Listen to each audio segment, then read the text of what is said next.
বিএনপির একটা বক্তব্য, একটা মানে দুই রকমের আছে। বলছে যে মানবতা বিরোধী সমস্ত অপরাধের বিচার হবে। তো মানবতা বিরোধী সেটা দুইটা, একটা হচ্ছে যে সংঘাতের সময় যেই মানে পাল্টাপাল্টি হয়েছে, পুলিশ গুলি চালাইছে, তখন মব যে তখন আহ, তাদেরকে মারছে, কারণ যেহেতু নিরস্ত্র জনতা।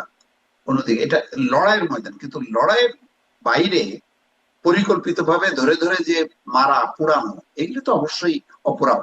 এবং সেটা তো আমরা নেপালেও দেখলাম যে অভ্যুত্থানের পরে যে ঘটনাগুলো ঘটছে, সেগুলো কিন্তু সুশীলা কার্কিও কিন্তু এটা অপরাধ হিসেবে মান্য করছে।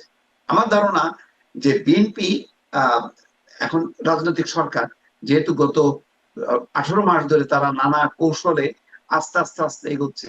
111-এর এটাও দেখেন যে তাদের মাথায় ছিল, কিন্তু আসার পরের দিনই যেমন ওই আহ, ইয়ে ইয়ে করছে নেপালের সরকার, যেমন পরের দিনই প্রধানমন্ত্রী এবং স্বরাষ্ট্রমন্ত্রীকে ধরছে।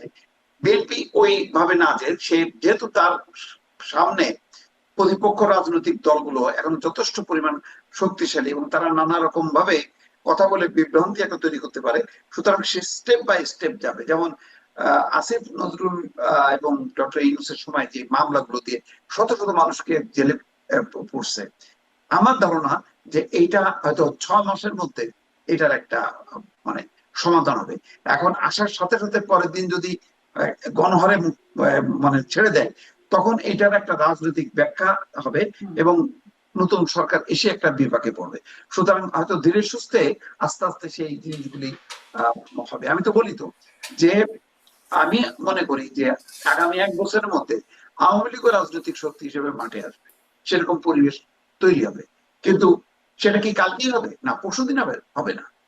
এবং আওয়ামী লীগকেও বুঝতে হবে যে আওয়ামী লীগ এখন যে এই রাজনীতির খেলার মাঠে কোন টিমকে নামাবে, শেখ হাসিনা অধিনায়ক হিসেবে সেই আওয়ামী লীগ টিমকে নামাবে, নাকি অন্য কাউকে অধিনায়ক বানায় সেই টিমকে রাজনীতির মাঠে নামাবে, এইটা আওয়ামী লীগকেও চিন্তা করতে হবে। ফলে অনেকগুলো রাজনৈতিক মানে সমীকরণ হয়তো 1 বছরের মধ্যেই এটার একটা সমাধান আমরা পাবো। অন্যদিকে যেই বিচারগুলি ঠান্ডা মাথায় ধরে ধরে যেগুলি হত্যা করা হয়েছে, খুন করা হয়েছে, সেগুলো প্রতিশোধ নেওয়া হয়েছে, সেগুলি তো মানবতা বিরোধী অপরাধ, সেগুলোরও হয়তো আস্তে আস্তে হবে। মোট কথা, রাজনৈতিক পরিস্থিতিটা বিএনপি যতক্ষণ না পর্যন্ত এখন পূর্ণ নিয়ন্ত্রণে না আনতে পারছে, ততক্ষণ পর্যন্ত এখনই বলে দেওয়া যাবে না যে বিএনপিও তো তাহলে একই পথে চলছে। এটা বলার এখনো সময় আসেনি।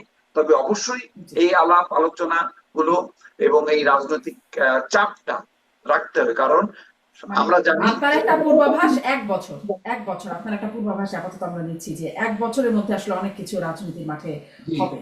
হ্যাঁ, অনেক কিছু আমরা দেখতে পাবো 1 বছরের মধ্যে। আরেকটু এই বিষয়ে, যে সংসদের বিষয়ে কথা বলতে শুরু করেছিলাম, সংসদে প্রধানমন্ত্রী আজকে কথা বলেছেন, তার 1 মাসে মানে বিএনপি সরকারের 1 মাসের কার্যবলী পরিকল্পনা সেগুলো তুলে ধরেছেন। ফ্যামিলি কার্ড, কৃষক কার্ড, ইমাম মুয়াজ্জিন সহ অন্যান্য ধর্মেরও ওই একই শ্রেণীর ধর্মীয় যারা আছেন তাদের পেশাগত দায়িত্ব পালন করে তাদের যে বেতন ভাতা দেওয়া হচ্ছে, এই মানে তাদের যে 1 মাসের কার্যকলাপ সেটি তিনি ব্যাখ্যা করেছেন।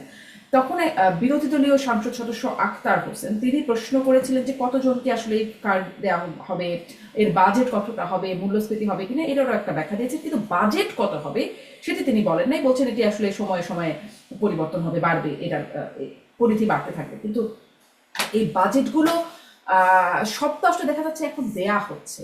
ফ্যামিলি কার্ড, কৃষক কার্ড, বেতন ভাতা ইমাম মুয়াজ্জিনদের, আবার দেখছি স্কুলের বাচ্চাদের পোশাক দেওয়া হবে, আবার এদিকে তেলে ভর্তুকি দেওয়া হচ্ছে, মানে অনেকগুলো দিতে হচ্ছে। শুনেছিলাম তো নাকি সব খালি হয়ে গেছে আমাদের কোষাগার, টাকা পয়সা নাই। সেটা আসলে এইগুলো আসছে কোথা থেকে সেটি কি স্পষ্ট হয়? মানে বাজেট কত হবে সেটি বলেন নাই, কিন্তু বাজেট আসছে কোথা থেকে স্পষ্ট।